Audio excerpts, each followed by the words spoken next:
Normally we record things to tape, but I'm going to show you some tricks that you can do, or some tips based on recording to vinyl, to the album. If you press COM, you'll see that the album has got side A and side B that allows you to record onto that. You tend to think that that's normally used just for bouncing your final track to an audio file on the album, and it probably is used for that in most circumstances. However, there's some things, some tools within the OP-1 that are quite useful that's difficult to understand how you can use them to build a track other than just playing live, for example the tape tricks.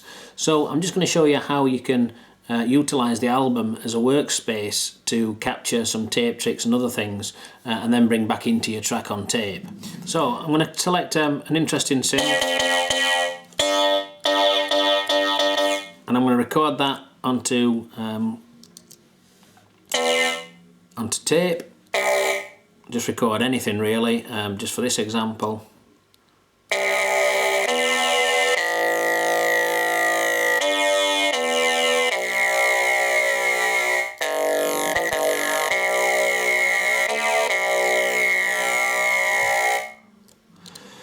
That's good enough.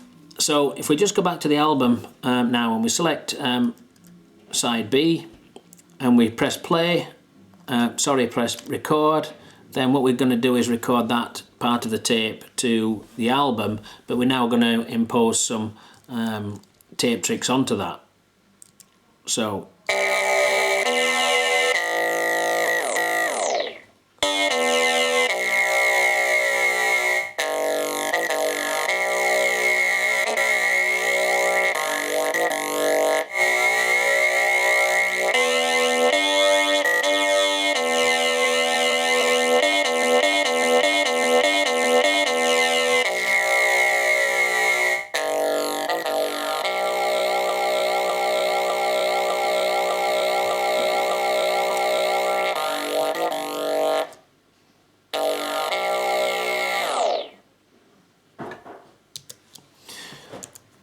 we'll stop the album and we'll just listen to that back.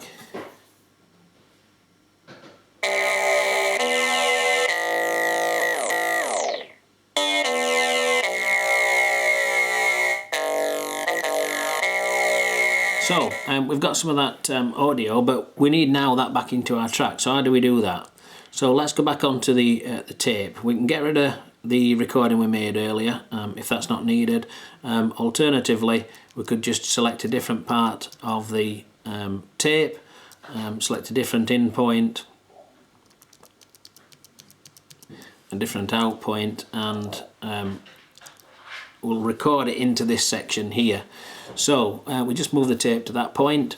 Remember when we started on the album and pressed play, it took about probably 7 or 8 seconds to pick up the sound. You've got no real control over the speed of the album, so you really need to just record what you can and then edit it on tape. So back to the tape. What we need to do as well is we need to set the input for channel 1 or track 1 to record from the album. So if we select it onto the press shift and mic, what we can see is input. You can select from the input the microphone, the FM radio, or ear. We need to actually move it onto this ear section, which means it's going to be recording from inside the OP-1 and back onto a track. So you're recording or resampling from inside. So it's now set to ear. Back to the tape. If we press the mic, you can see whether it switches it on or off, and in this case we want it on, and we're going to record to this part of the tape. So we move to the album, press play. We know it's going to take about 11 seconds before it starts recording, so we move back to the tape, and as soon as we hear the sound we can press record.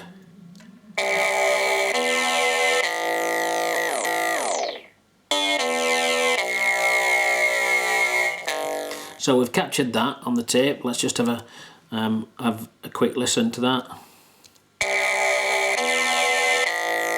Now we need to turn the input off so we don't inadvertently record anything back onto the tape while we're recording. But there's some quite interesting parts to this section now we can chop up and use.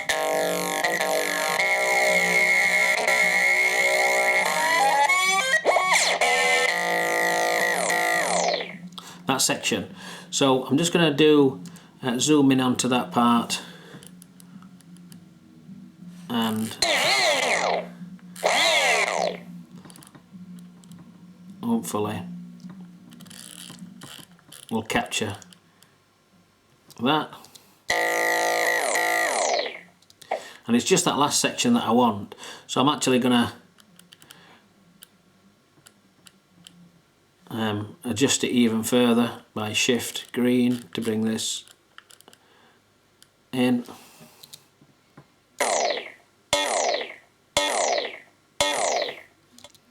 If we do shift lift while we're under that section, it actually cuts that section out. If there's other tracks, it will also cut those out as well, so be careful. But now we could actually paste that into a number of different locations and use it as part of the building up